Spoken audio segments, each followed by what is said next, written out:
hace 2 semanas atrás surgió en uno de los debates políticos esta pregunta en la cual nosotros vamos a enfocar en esta mañana y ¿es tu situación ahora mejor que hace 4 años atrás? En realidad la pregunta era, ¿es la situación de los Estados Unidos mejor que hace 4 años atrás? Claro, cuando hablamos de los Estados Unidos, esa es una pregunta, ¿perdón? No, eso es una pregunta que se aplica personalmente. Claro, genérica, es correcto, genérica, porque si tú haces la pregunta solamente es decir, al país en general, pues va a variar un poco la respuesta.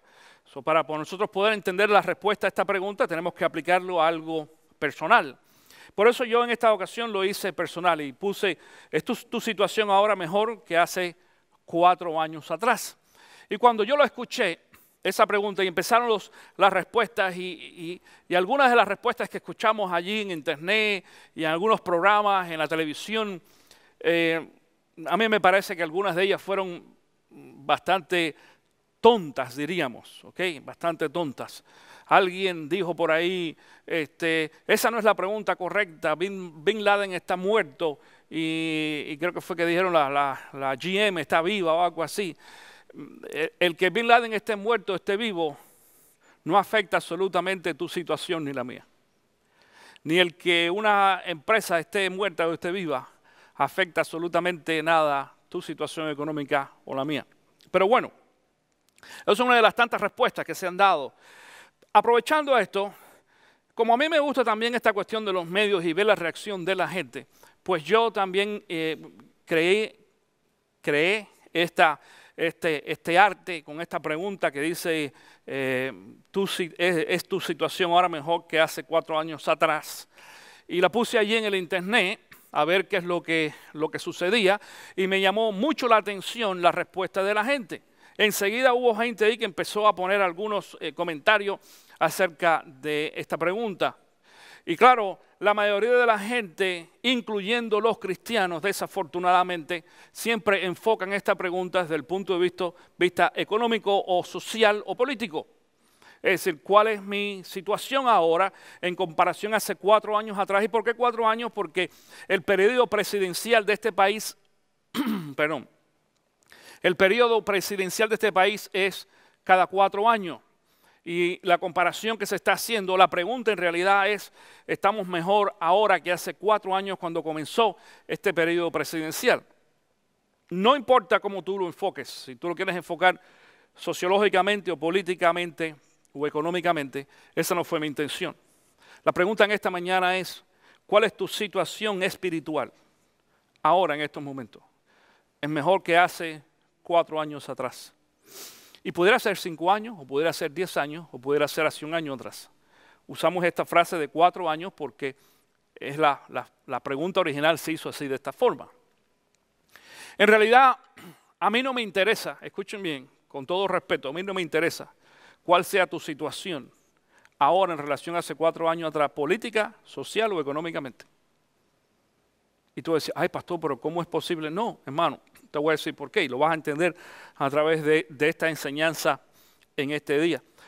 Nosotros los pastores no hemos sido puestos o llamados por el Señor, digo puesto en esta posición, y puesto no por la gente, sino por el Señor. No hemos sido llamados por el Señor para estar velando la situación política de la gente o las opiniones. No hemos sido puestos por el Señor para estar velando la situación económica de la gente, ni de la iglesia tampoco, escucha bien. Yo sé que algunas personas, sí, no. Nosotros fuimos llamados por el Señor para predicar la palabra del Señor.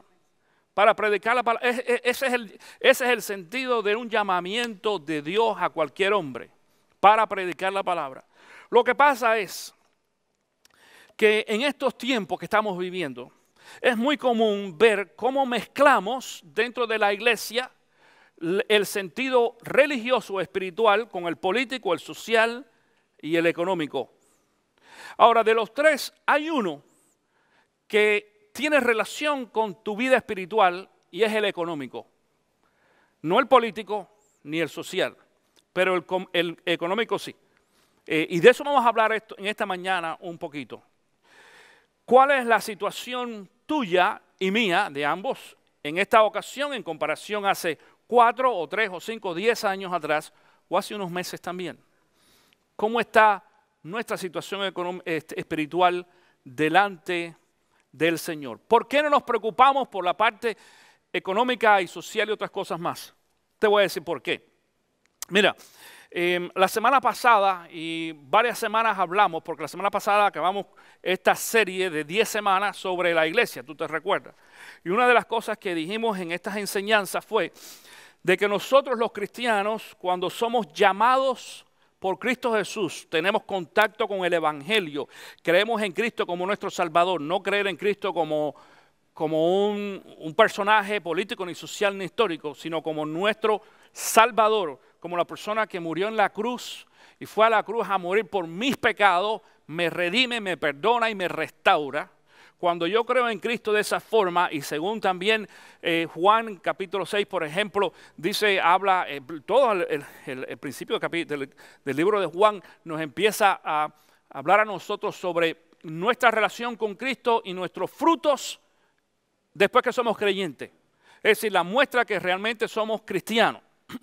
Cuando esto sucede en nuestra vida, nos vamos a dar cuenta, y lo he dicho anteriormente, que nosotros no estamos dentro de los parámetros ni políticos, ni sociales, ni económicos del país donde vivimos. Porque dijimos de que nosotros pertenecemos ahora en este momento al reino de ¿quién? De Dios, al reino de Dios. Y ese reino de Dios está dirigido a través, ¿por quién? ¿Dirigido por quién? Por el Espíritu Santo. ¿Y quién representa humanamente a ese Jesús? Jesús. Y Jesús es el rey de ese reino. Y Jesús dijo, mi reino no es de este mundo, es correcto, mi reino no es de este mundo.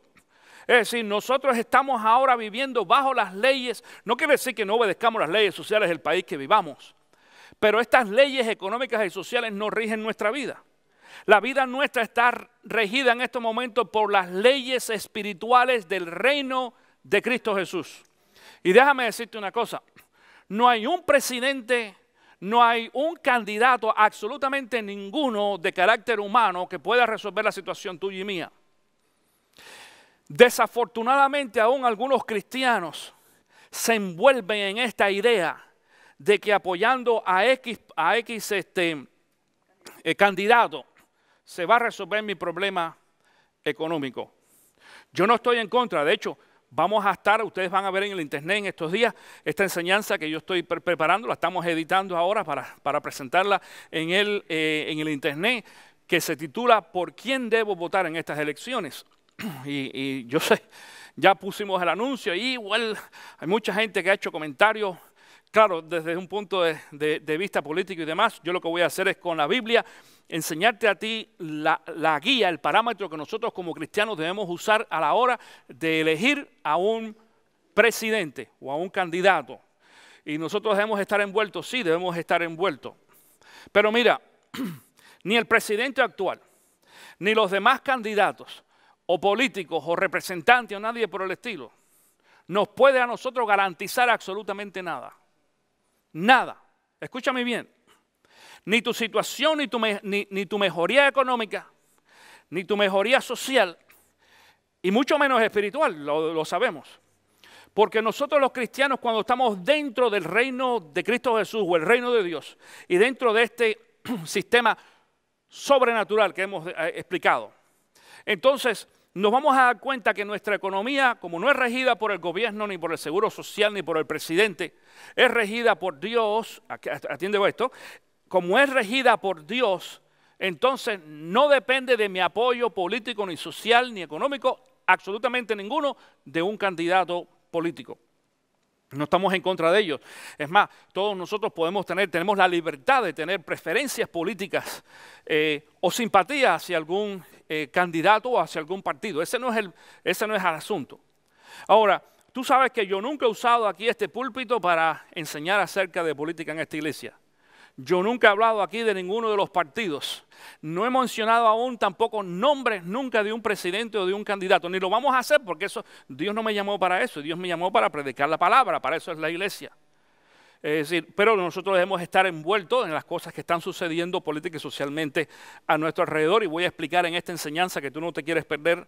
No la voy a dar aquí en la iglesia, va a ser directamente a través del internet. Así que tú tendrás que ir ahí tanto a la página nuestra en cesarvida.com o en Facebook, en nuestra página Facebook Centro Cristiano Vida Ocala, para que lo puedas escuchar y puedas tomar tus notas y todo, porque va a ser bien interesante.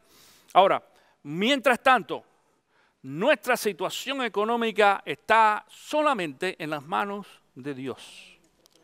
Nuestra provisión.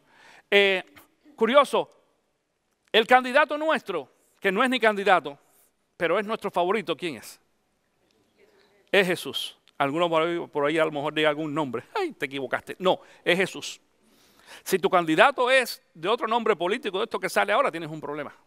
El candidato nuestro es Jesús. Aún, te digo esto, no es ni candidato, ¿por qué? Porque no está corriendo para ninguna elección. Él es lo que es. Nadie lo puso y nadie lo quita. Bien curioso. Es decir, no necesita campañas políticas ni sociales. Y más, vamos a darnos cuenta de que ese candidato nuestro tiene la potestad o el poder de poder cumplir sus promesas. Porque una cosa que sí hace ese nuestro líder es prometer. Él promete. Escúchame, el problema no es prometer. El problema es prometer y no cumplir. Es correcto. Porque desgraciadamente tú sabes de que ese es el gran problema en este país y en todos. En todos, porque en los países latinoamericanos todavía es peor, tú lo sabes. Pero aún en nuestro país pasa de que los candidatos prometen y prometen y prometen. Escúchame, hermanito, quítate la venda de los ojos. Todas esas son promesas que se quedan en el aire. Y los políticos tratan lo más posible de acercarse a sus promesas. Pero tú sabes de que las promesas nunca son cumplidas. Hay veces que ni el 50%. Y hay veces que los políticos, como esto es un juego político, hacen cositas por aquí, cositas por allá, y que si la carretera tal, y que si el edificio quién sabe qué, y que si tal cosa, para tratar de cubrir las promesas que no hicieron. Y la gente no es lo sabia suficientemente para decir, pero espérate, tú no me prometiste bien una carretera en un edificio, tú me prometiste tal cosa y no lo cumpliste. ¿Qué pasó? Y hay veces que aún seguimos apoyando en muchas ocasiones a algunos de estos candidatos. Eso sucede en la parte social, política. Eso no nos sucede con Cristo Jesús, porque Jesús nos ha prometido cosas que nos ha cumplido siempre. Mira, si algo nosotros sabemos, o si por algo nosotros sabemos que la palabra de Dios es cierta, es porque todo lo que aquí se ha dicho se ha cumplido. Escúchame bien. La historia corrobora de que la palabra de Dios es cierta. Cuando nosotros tomamos el Antiguo Testamento y empezamos a ver cuidadosamente los eventos históricos y cada una de las profecías que en la palabra se muestran, nos vamos a dar cuenta que se han ido cumpliendo, incluyendo la de Cristo Jesús. Por eso es que nosotros los cristianos estamos confiados, seguros de que la palabra dice que un día Cristo Jesús va a venir por cada uno de nosotros.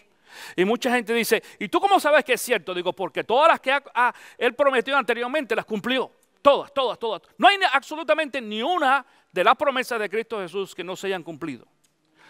Todas se han cumplido y por eso cuando dice Jesús de que un día Él va a venir por su iglesia, yo lo creo firmemente porque ni Jehová Dios ni Cristo Jesús nos ha engañado una sola vez. Ni una. Sin embargo, en el ámbito político-social tú sabes de que eso no es posible que suceda. Por eso en esta mañana cuando hablamos de la situación de cada uno de nosotros en comparación a 4 años anterior, no nos referimos a la situación política y económica, sino a la situación espiritual. Estamos hablando sobre tu espíritu. Y para eso te invito en esta mañana a que tú abras tu Biblia en el libro de Segunda de Pedro, capítulo 1. Segunda de Pedro, capítulo 1. Y vamos a estar viendo allí cuidadosamente algunos textos bíblicos que nos hablan acerca de nuestro crecimiento espiritual, nuestro desarrollo espiritual. De hecho, creo que en la portada de tu boletín en la nota de aquí de estudio, allí en el boletín, aparece 2 de Pedro 1, del 3 al 8. Pero en el día de hoy yo me voy a extender un poquito más, vamos a llegar hasta el versículo 11, ¿ok? Así que vamos a leer desde el versículo 3 hasta el versículo 11 y yo lo voy a explicar en esta mañana. Cuando tú estés listo allí y encuentres 2 de Pedro 1, capítulo 1, comenzando en el versículo 3, me dice, lo tengo. ¿Lo tienen? Ok, qué bueno. A lo mejor si dice, me dices amén, la gente me dice, lo tengo. Es al revés, pero bueno, así es la vida. Anyway, comenzamos entonces en el versículo número 3. Dice, su divino poder, al darnos el conocimiento de aquel que nos llamó por su propia gloria y potencia, nos ha concedido todas las cosas que necesitamos para vivir como Dios manda. Atención con esto, lo voy a repetir otra vez. Su divino poder, al darnos el conocimiento de aquel que nos llamó por su propia gloria y potencia, nos ha concedido todas las cosas que necesitamos para vivir como Dios manda. En este texto bíblico habla de 2 personas, más bien habla de 3 personas. Habla de 3 personas. ¿Quiénes son las 3 personas que habla aquí este texto bíblico? ¿Habla de quién? ¿Padre, Hijo y Espíritu Santo? No. Eso era muy espiritual, pero no. Habla de Padre, Hijo y tú y yo. El Espíritu Santo aquí no se menciona. Fíjate cómo dice. Su divino poder, y ese su divino poder es el divino poder de Cristo. Al darnos el conocimiento, ¿darnos a quién? A nosotros, eso somos tú y yo. Estamos ya en la segunda persona. La primera es Cristo, la segunda somos tú y yo. Al darnos el conocimiento de aquel que nos llamó. ¿Quién es aquel que nos llamó? Dios. Dios nos llamó. Cristo no nos llamó. Cristo viene a cumplir el llamado de Dios. Nosotros somos llamados por Dios Padre y Cristo Jesús nos recibe. Él es quien nos transforma, nosotros recibimos a Cristo, aprendemos de Él en la palabra y demás. Ahora dice otra vez, su divino poder al darnos el conocimiento de aquel que nos llamó por su propia gloria y potencia, nos ha concedido todas las cosas que necesitamos para vivir como Dios manda. Cuando nosotros entendemos de que tenemos un llamado de parte de Dios y que ese llamado se cumple entonces, ¿en quién dijimos?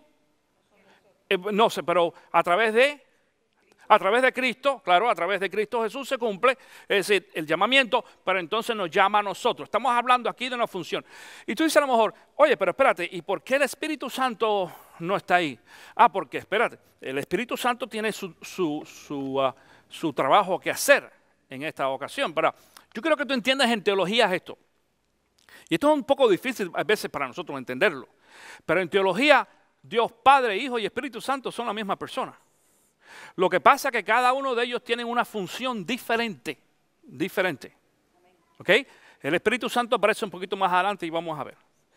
Ok, dijimos entonces de que su divino poder al darnos el conocimiento de aquel que nos llamó por su propia gloria y potencia, nos ha concedido todas las cosas que necesitamos para vivir como Dios manda. Es decir, este poder de Jesucristo dice que nos ha concedido todas las cosas.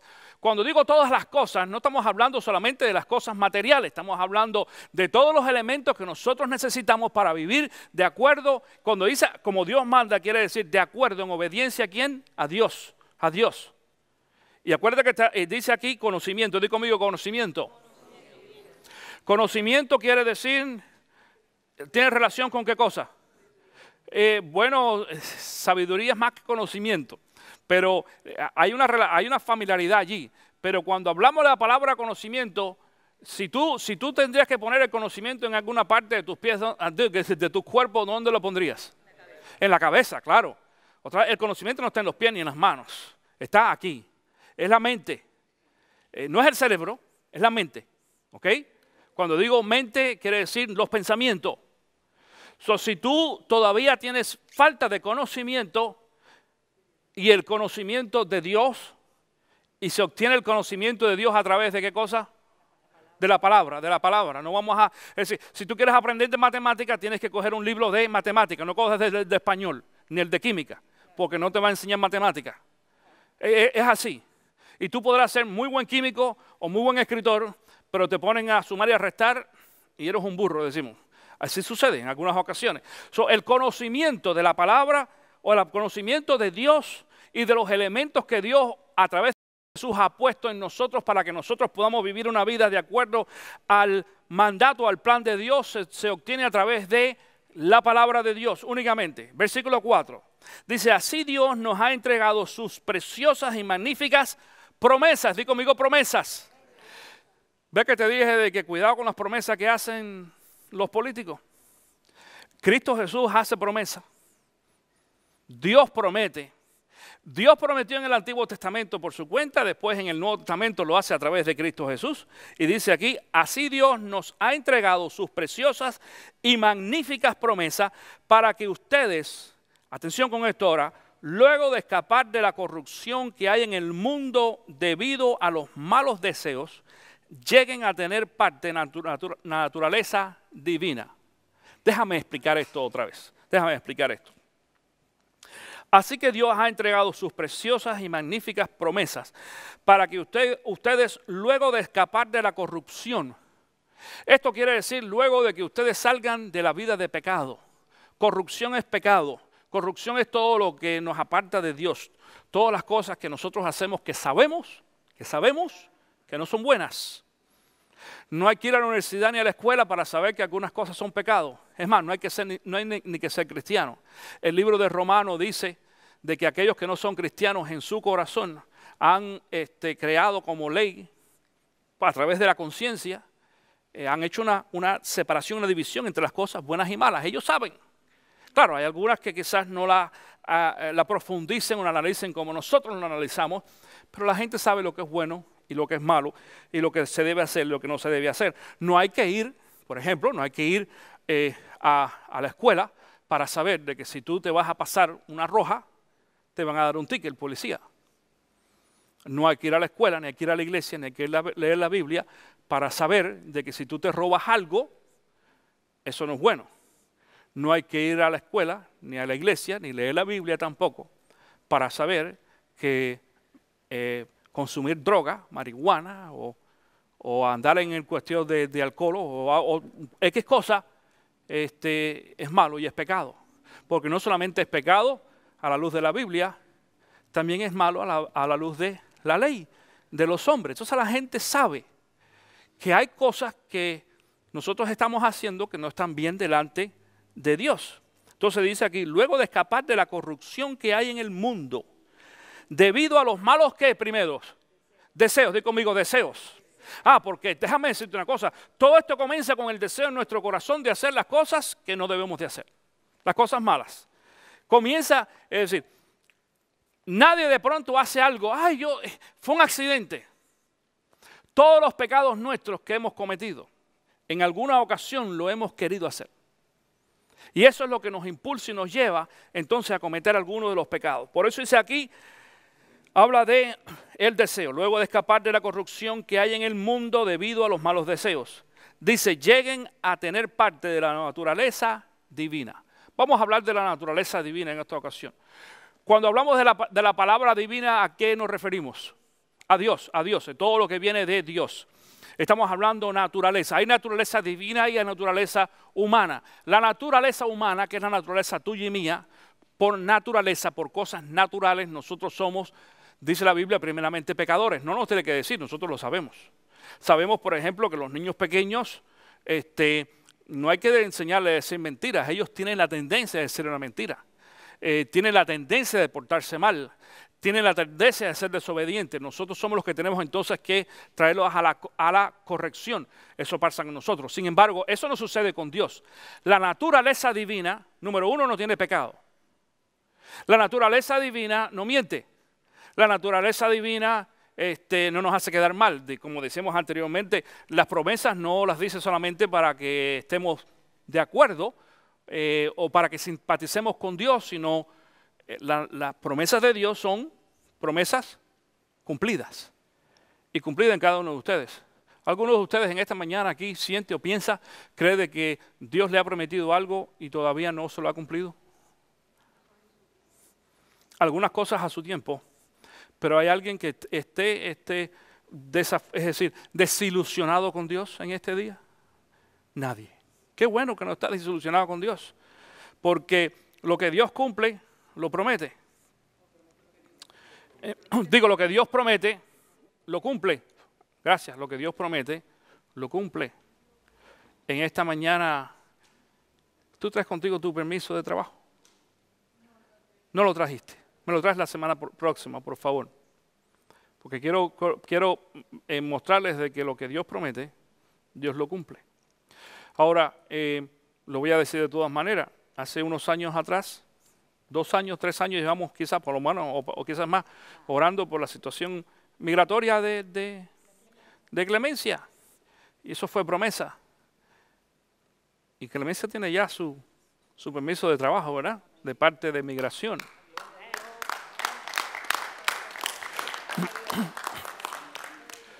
¿Cuántos años te tomó Clemencia? 3 años, 3 años, pero cumple. Es cierto, es al tiempo de Dios, pero cumple. Dios cumple. Esa es la confianza que nosotros tenemos en el Dios al cual nosotros servimos. Hasta este momento estamos hablando, número 1, de confesión, es decir, de conversión. Estamos hablando en estos 2 textos bíblicos, 3 y 4, del tiempo en que nosotros pasamos de la vida antigua, de pecado, conscientes, a una vida ahora en Cristo Jesús. Yo creo en Cristo, lo acepto y entro entonces dentro también de un proceso que se llama santidad. Di conmigo santidad. Y santidad no quiere decir santo perfecto como la gente que ponen imágenes en un pedestal o algo así. Santidad es un proceso. Santidad es el proceso de ser mejor cada día. Santidad significa cada día tratar de ser más como Cristo Jesús. No quiere decir la perfección humana de Cristo Jesús. No quiere decir la perfección de la deidad de Cristo Jesús como Dios. Quiere decir del Cristo hombre humano, de los ejemplos que Jesús nos puso, y lo vamos a entender. Eso es santidad, es un proceso de crecimiento. Por eso es la pregunta de esta enseñanza bíblica. ¿Cuál es tu condición en esta ocasión en comparación a hace 4 años atrás? Si tú estás hoy igual que hace 4 años atrás, tienes un problema. Ahora, claro, escucha esto. Hay un proceso. Todavía no somos lo que queremos ser, pero ya no somos lo que éramos antes. Eso es santidad. Estamos en crecimiento.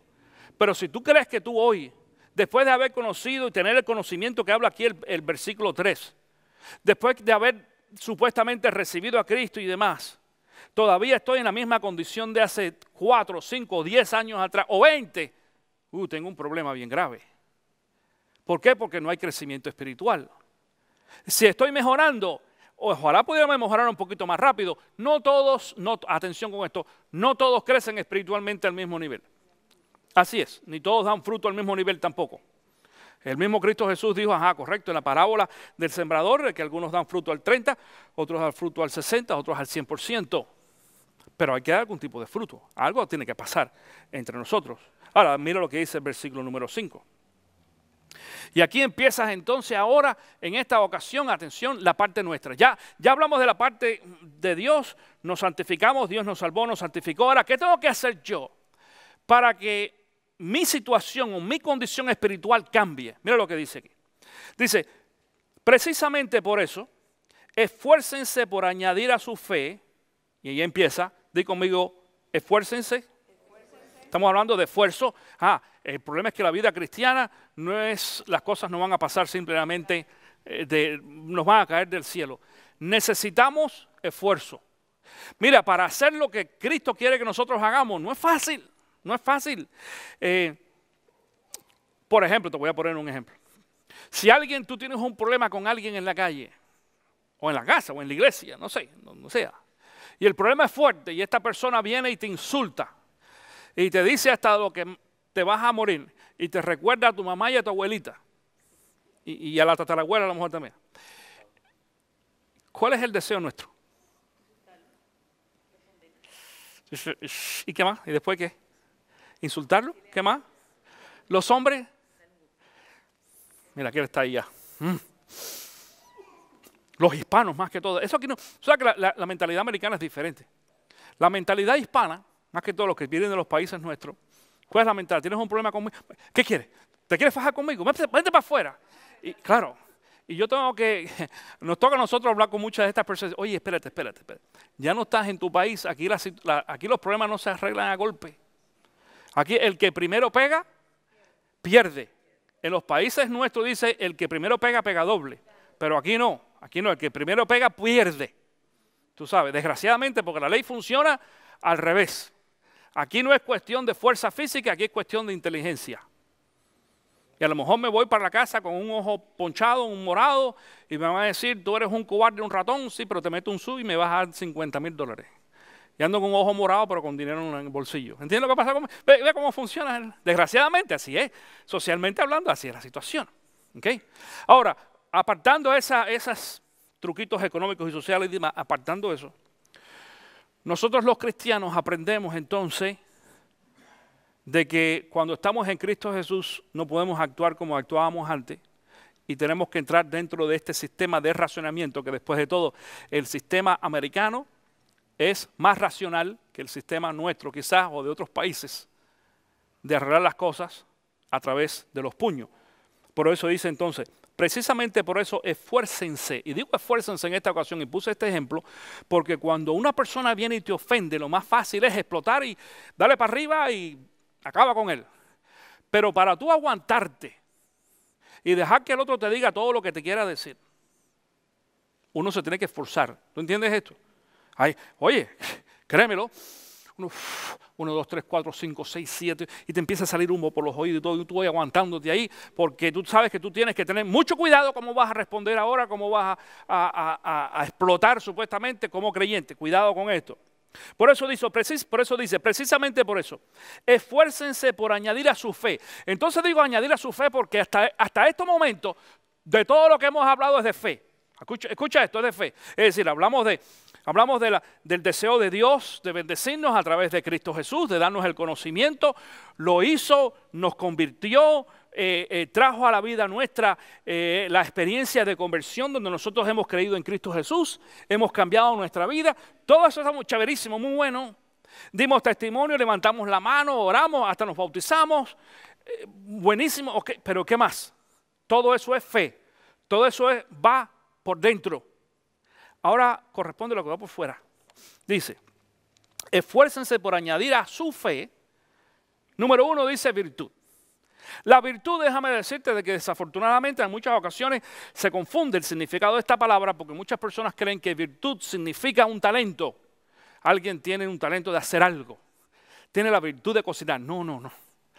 O tiene la virtud de ser carpintero. No. La virtud es la característica de una persona en poner en práctica lo que esa persona se propone. La virtud tiene que ver con otra palabra también que empieza con B corta que se llama voluntad. Hay mucha gente que tienen los mejores deseos de hacer cosas pero no tienen la voluntad de hacerlo. El querer como el hacer, dice, Dios pone en nosotros el querer como el hacer. Es decir, no es solamente querer hacer lo bueno, es hacerlo. Cuando además de tú querer hacerlo, lo haces, entonces eres un hombre virtuoso o una mujer virtuosa. La Biblia habla de mujer virtuosa en el Antiguo Testamento. Pero no es de talento. No quiere decir la mujer que hace lo que se propone. Y también el hombre hace lo que se propone. Entonces nosotros tenemos que añadirle a esa fe virtud. Quiere decir, no solamente creer literalmente, cognitivamente en Cristo Jesús, y en decir en mi mente esto es bueno y esto es malo, sino ahora llevarlo a la práctica a través de la virtud, a través del deseo de decir, voy a hacer lo que realmente es bueno que yo haga. Y dice, a su virtud, entendimiento. Curioso. Hay dos palabras aquí que este texto bíblico habla que son parecidos, pero no son iguales. En el versículo 3 hablamos de conocimiento. Y ahora estamos hablando de entendimiento. Ahora, déjame decirte algo. En muchas ocasiones tenemos conocimiento de las cosas, pero no entendimiento. No hay. No porque tú conozcas las cosas quiere decir de que tú lo entiendas.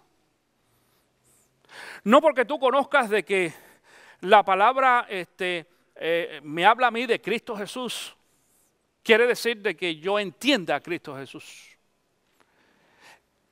Y al menos que, escucha esto, Dios pone el conocimiento en nosotros, nosotros tenemos la responsabilidad de desarrollar el entendimiento. Yo creo que tú entiendes de que a partir del versículo número 5 nos está hablando de las cosas que nos pertenece hacer ahora a nosotros. ¿Ok? Además de la fe tenemos que añadir otras cosas. La primera es virtud y dice ahora entendimiento. Y dicen algunos, pastor, pero si yo no entiendo qué voy a hacer, ¿qué tienes que hacer? Lo mismo que hacen los niños en la escuela. Cuando un niño en la escuela va a la clase y no entiende, ¿qué tiene que hacer? Estudiar, claro, estudiar. Es cierto, no vayas a pensar de que todo el mundo se aprende las cosas así tan rápido, ni los más inteligentes. Hay algunas cosas que tú las vas a agarrar, como dicen, en el aire, pero otras no. Otras, por eso dice aquí, por eso esta palabra habla de esfuerzo. Acuérdate que dijimos precisamente por eso, esfuérzate por añadir esfuerzo. El problema es que mucha gente no se esfuerza. No lo entiende, pero no hace ningún esfuerzo por entenderlo tampoco. Y esa es la gran crisis que hay en la iglesia cristiana en estos momentos, mi hermano. La mayoría de la gente quiere el evangelio fácil. Los predicadores y este tipo de enseñanza que se llama light, sweet, como el light este de los refrescos y del azúcar, que no me engorde, facilísimo. Tú sabes. Yo quiero un poquito más de sabor, échale un poquito de light, de sugar, de esta light o Splenda, lo que sea. Ahora sí. En las cosas espirituales no. En las cosas espirituales, si tú quieres crecer y si tú quieres que tu situación sea diferente a la de hace 4, 5, 10 años atrás, necesitas esforzarte para entender. Por eso es que yo vengo aquí y te predico a ti, y te pongo las notas y ponemos los textos bíblicos, las cosas en la parte de atrás. Yo ando con la Biblia en la mano y mi Biblia anda con notas y con cosas. Y aparte de eso traigo mis notas personales para poder seguir la enseñanza. Porque la vida cristiana no es algo que se puede vivir simplemente fantasiosamente. Por eso le digo a la gente, trae tu Biblia. Tú tienes tu Biblia, levántala y no vas a tener que pasar a la frente como hace unos días. Levanta tu Biblia, qué bueno, unos cuantos ahí. Good. Trae tu Biblia, eso es importante. Ahí hay uno ahí, dos agarrados a la Biblia. Ok, trae tu Biblia. Mira, no hay nadie, escucha bien lo que te voy a decir en este día. No hay nadie que tenga la capacidad de aprender y estudiar la Biblia si no tiene una. No hay nadie, mi querido hermano. Para eso fue de que la Biblia se inventó y se escribió. No solamente se escribió, porque tú vas a decir, ay pastor, pero mira, en los años de Cristo Jesús no existía la Biblia. ¿Quién dijo eso? ¿Tú no sabías que en los años de Cristo Jesús existían una cosa que se llamaban los pergaminos? El texto de la palabra de Dios estaba escrito en pergamino. Lo que no existía era la imprenta, no existía la Biblia con estas tipos de letricas y tan nice como ahora. Antes pues eran unos rollos esos grandísimos. Pero no solamente unos rollos grandísimos. El invento fue de Dios aún, no del hombre. ¿Sabes por qué? Porque cuando Dios le quiso hablar al pueblo a través de Moisés y lo llamó allá al monte, a la montaña, como no tenía un pergamino, ¿sabe qué fue lo que hizo? Lo escribió en piedra. Es más, esa es la frase que se usa generalmente y aún se usaba en la Biblia, porque lo que tú escribes en una piedra, no hay quien lo borre. Bien interesante. Entonces, nosotros no podemos, para poder crecer y conocer de la palabra de Dios, descartar lo que está escrito. La palabra escrita, ese es el esfuerzo. No era solamente de que Dios le diga a Moisés, mira, ahora tú llegas ahí abajo y le vas a decir a tu hermano Aarón y al resto del pueblo esto y esto y esto. Digo, no, Dios no dijo eso. Lo escribió. Fíjate si fue importante lo escrito. De que cuando Moisés llega, y tú te recuerdas esa historia, que Moisés llega a donde está el pueblo, y como Moisés había estado mucho tiempo en las montañas, Aarón y los demás habían pensado de que Moisés se había muerto, se murió el hombre allá arriba, se lo comió un león, quién sabe, y nada, nosotros tenemos que hacer algo. ¿Y qué es lo que hacen ellos?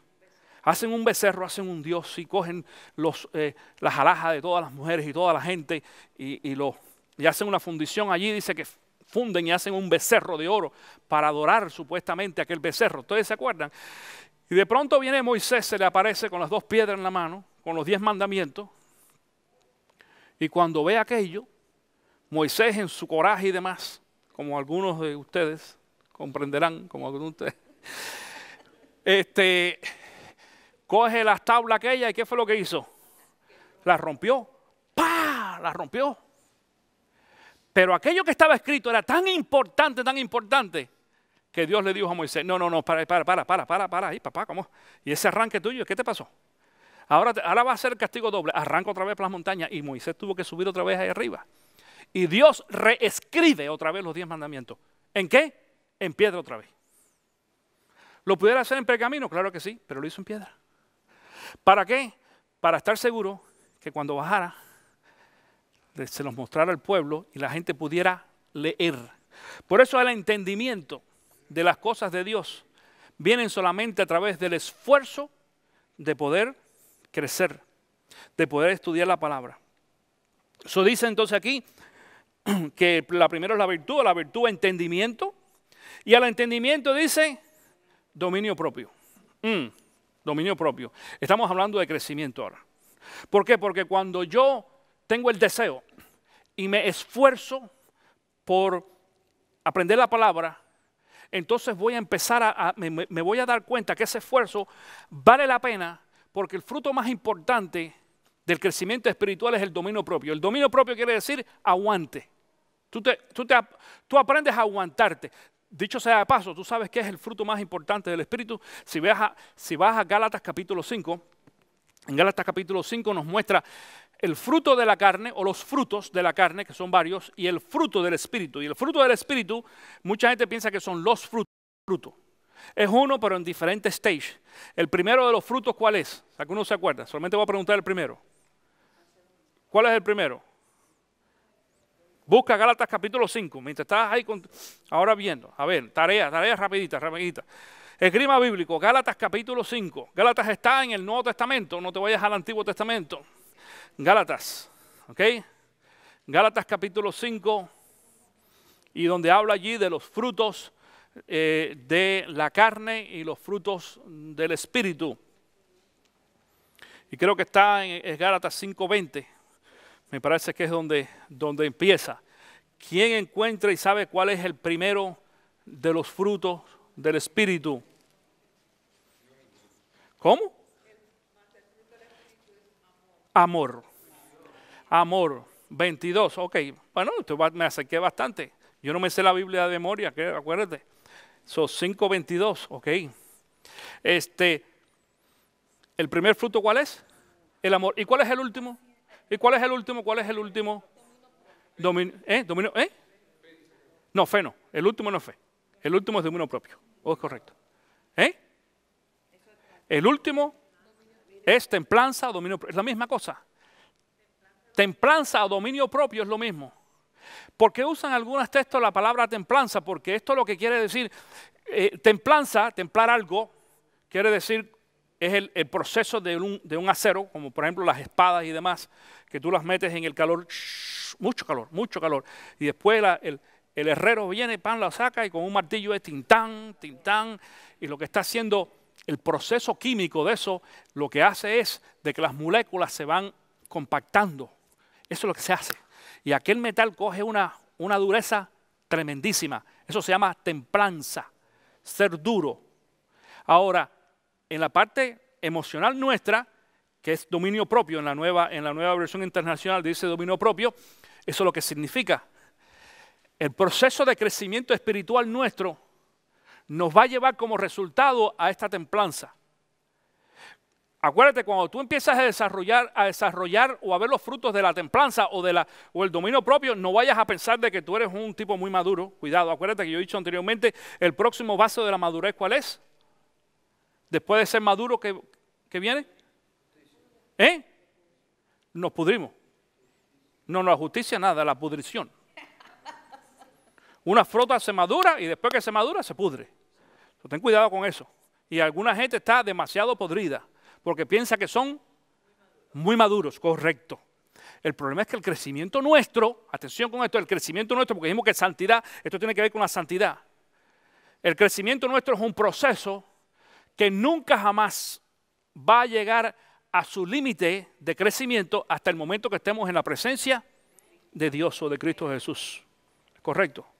So, estamos en ese crecimiento, en ese proceso de crecimiento. So, dijimos en esta ocasión entonces que dice al entendimiento, dominio propio, y al dominio propio, ¿qué cosa? Constancia, constancia. Cuando hablamos de constancia quiere decir, hermanito, en muchas ocasiones hay veces que somos muy buenos para empezar y para lograr otras cosas, algunas cosas, pero después ¿qué hacemos? Nos cuiteamos, nos rajamos. Y este es el gran problema en la vida cristiana. ¿Cuántas personas tú conoces quizás que puedan pasar por tu mente, que vistes aquí en esta iglesia inclusive, que vinieron a los pies de Cristo Jesús, que dieron testimonio, que tú sabes, estaban muy contentos y todo demás por haber recibido a Cristo, hasta por haber recibido o haber sido bautizado? ¿Y dónde están? Se enfrían. Después de un tiempo se enfrían. La gente se quiere comer el mundo. Y eso está muy bueno. Eso no es problema ninguno. ¡Qué bueno! El problema es de que nuestra fe y nuestra salvación la mostramos a través de la constancia. La cuestión, y tú has escuchado este dicho por ahí afuera, la cuestión no es llegar, la cuestión es mantenerse, correcto. Es mantenerse. Bueno, saber llegar también es importante. Pero después que tú llegas, ¿qué vas a hacer? Porque ese es el gran problema de mucha gente. Tú sabes, y eso es aplicable a cualquier cosa, no solamente a la salvación, no solamente a lo espiritual. ¿Qué pasa con tu trabajo? ¿Qué pasa en tu trabajo cuando tú quieres alcanzar una posición? Tú quieres ser el jefe y llegas a ser el jefe. Y después, cuando tú llegas arriba y dices, no hay más nada, yo soy el jefe ahora. Ya soy el jefe, ¿y ahora qué? Ahora la cosa es mantenerse. Porque la gente piensa que es solamente seguir subiendo. Pero hay veces que es mucho más importante mantenerse que subir. Y es más difícil también, para que tú lo sepas. Porque cuando tú llegas a cierta posición, atención con esto, cuando tú llegas a cierta posición social o económica o política, lo que sea, después que tú llegas allí y tú ves que ya no hay más ningún chance, otras cosas, porque ya llegaste hasta arriba, entonces empieza un sentido de aburrimiento. ¿Tú entiendes? ¿Tú no sabías eso? Claro. Claro, los que están por debajo de ti, que te miran y dicen, pero yo quiero estar ahí arriba también donde está él, yo quiero ser jefe como él. Y uno no entiende eso. Uno no entiende que aquellos que están aquí abajo, en cuestión de niveles, quieren estar donde estoy yo ahora, que soy jefe, por ejemplo. Y la gente sigue esforzándose. Pero uno que está allá arriba no valora, atiendo con esto, fíjate, no valora donde uno está. Y uno pierde la constancia, cae en el aburrimiento, cae también en lo que se llama, dentro de un análisis psicológico, en este caso, de la mediocridad. Y es lo que se llama ese estado plató, donde la gente, y ahí se queda uno. Y la mayoría de la gente, aún cristianos, en el ámbito espiritual sucede exactamente lo mismo. Muchos cristianos piensan que llegaron a donde tenían que llegar. Pero lo interesante es esto, es que en la vida cristiana no hay tope ninguno. Habrá tope en tu trabajo. Habrá tope quizás en el área donde tú te manejes o tú estés trabajando o estudiando. Llegaste hasta lo último, pero en la vida cristiana no. La vida cristiana, como dijimos, de que es un proceso, santidad es un proceso de crecimiento todos los días. Aún para nosotros los creyentes, escucha bien, aún para nosotros los creyentes. Nosotros los creyentes, es decir, más que todos los creyentes, aún para nosotros, por ejemplo, los pastores, los líderes espirituales. Yo tengo que estudiar la Biblia, estudiar todos los días. Yo tengo que estudiar todos los días cosas que yo he estudiado un montón de veces. Pero como la palabra de Dios es tan amplia y Dios se revela a nosotros a través de diferentes formas con el mismo texto bíblico, curioso, ¿ok? Con el mismo texto bíblico. Yo estaba escuchando esta semana en la radio, por varios días se han estado entrevistando a los hijos de Billy Graham. A mí me llamó muchísimo la atención escuchar a aquellos muchachos hablando de su papá. Increíble. Todos nosotros sabemos de que ese fue un hombre que Dios ha usado para ganar a no miles, millones de personas para Cristo Jesús, tú lo sabes.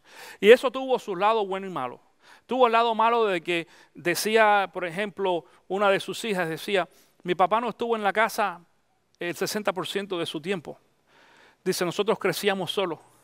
Dice, en una ocasión yo fui a ver a mi papá y toqué la puerta y me salió uno de sus asistentes que no me conocía y yo le dije, yo quiero ver a Bill.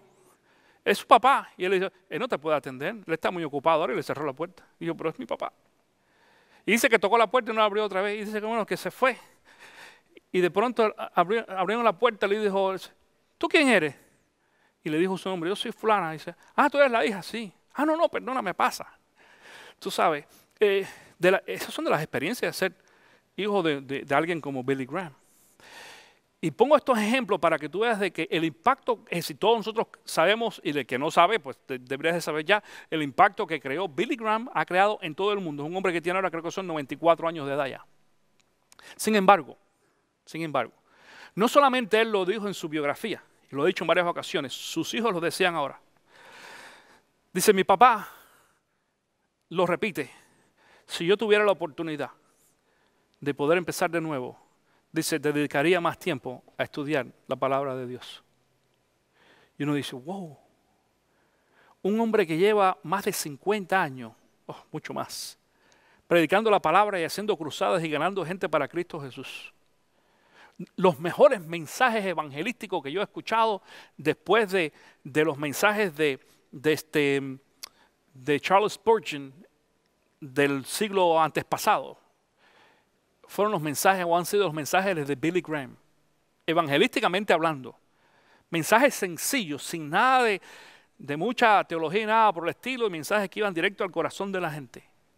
Y que ese hombre diga de que si pudiera comenzar de nuevo, le dedicaría más tiempo a la palabra de Dios, quiere decir de que yo como pastor me tengo que montar en patines.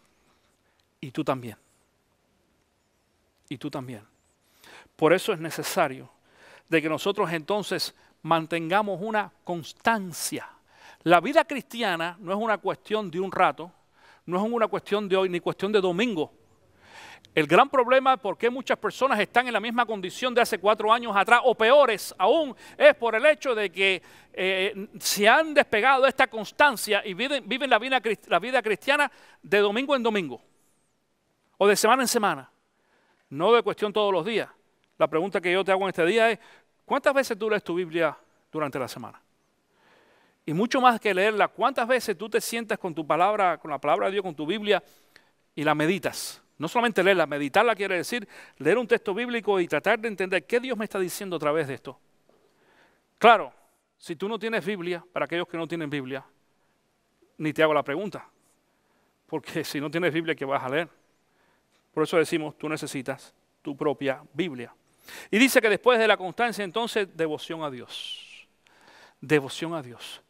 Yo creo que tú entiendas de que esto el apóstol Pedro lo escribió por orden. Porque ninguno de nosotros vamos a poder tener devoción por Dios. Devoción es dedicación, deseo, si nosotros no tenemos constancia.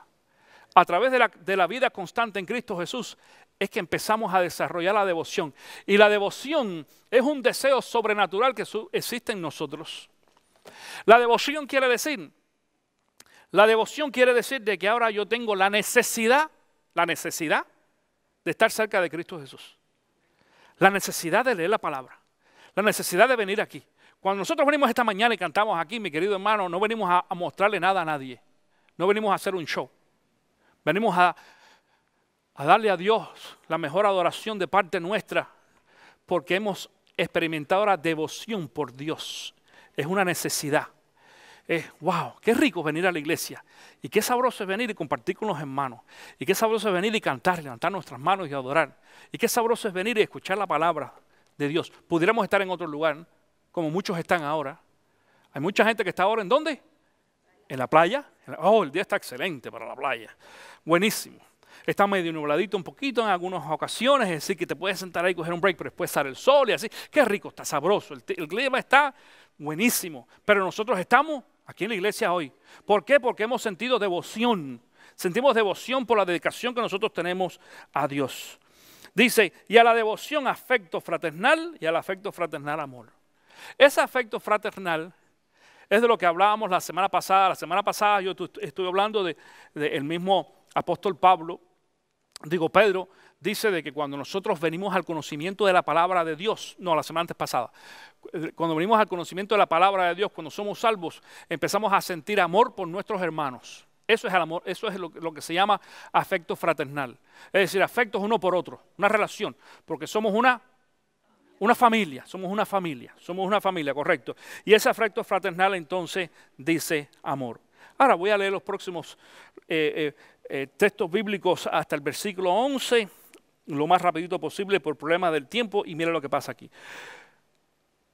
Porque estas cualidades, si abundan en ustedes, le harán crecer en el conocimiento de nuestro Señor Jesucristo y evitarán que sean inútiles e improductivos.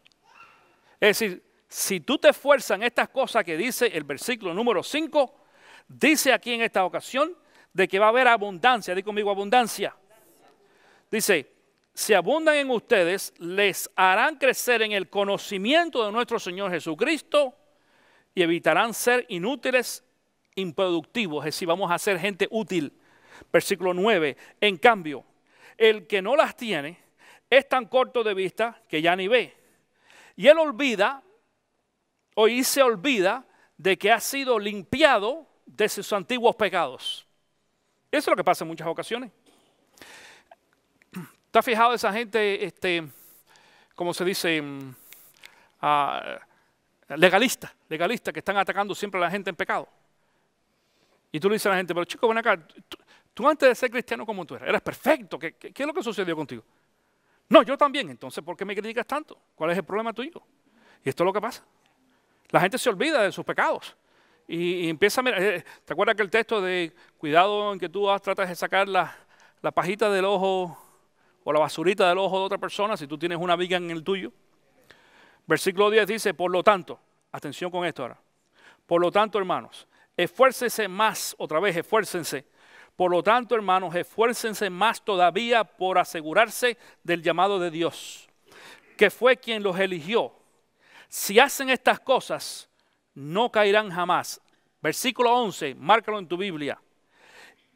Escucha esto, y les abrirán de par en par las puertas del reino eterno de nuestro Señor Salvador Jesucristo.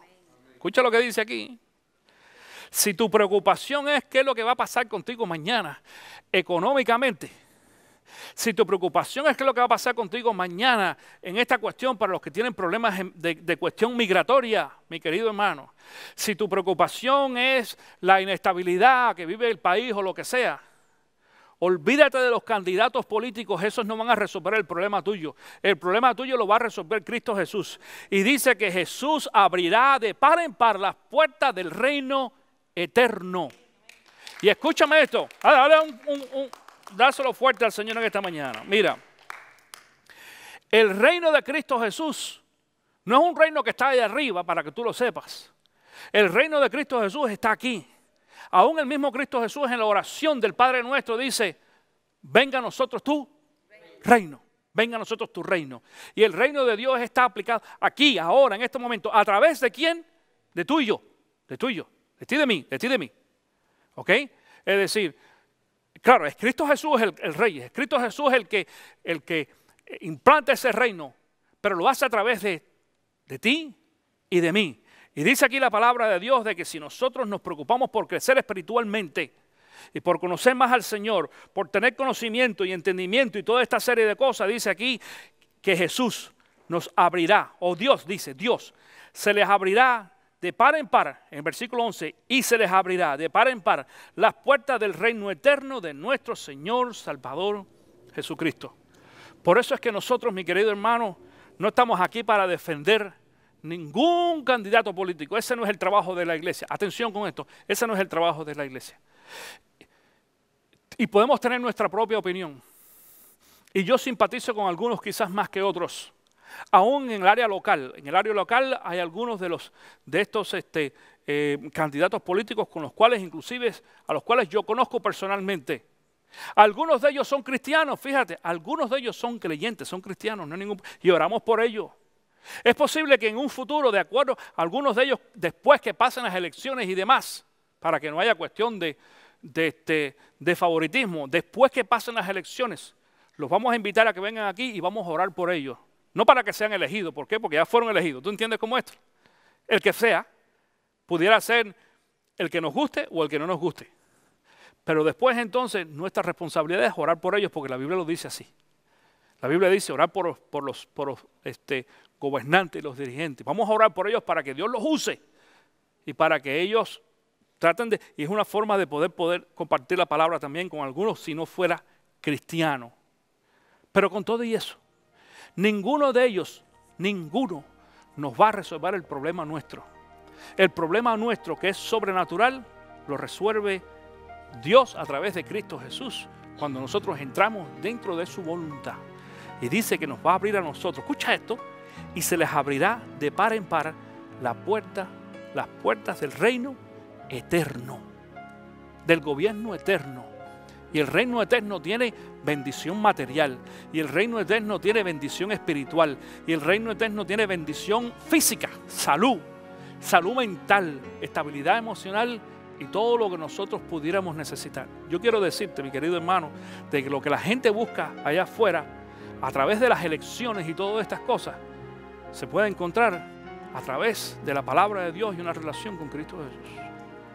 Mi pregunta es en esta mañana, ¿habrá alguien aquí en este día que todavía no ha hecho una decisión a favor de Cristo Jesús? Y que quizás las preocupaciones económicas, sociales y políticas lo tienen quizás, pudiera ser confundido o no claro. Y tú quisieras en esta mañana hacer una decisión a favor de Cristo, tú tienes la oportunidad. Mientras la iglesia ora, mientras aquellos que conocemos a Cristo Jesús oramos, y vamos al Señor en oración pidiendo quizás por alguien en esta mañana que no haya hecho esa decisión, yo quiero hacer esa invitación. Y yo voy a hacer una oración muy simple. Y si tú quieres entregarle tu vida a Cristo en esta mañana, tú simplemente ahí donde estás sentado le vas a decir al Señor, Señor Jesús, yo te doy gracias por la oportunidad de escuchar tu palabra en esta mañana. Gracias porque tú moriste en la cruz por mí y porque me ofreces salvación y vida eterna. Y en esta ocasión yo quiero entregarte mi vida y mi corazón para que tú me cambies a mí y también puedas impactar al resto de mi familia a través de mi testimonio. En el nombre de Cristo Jesús. Amén. Si tú has hecho esta oración,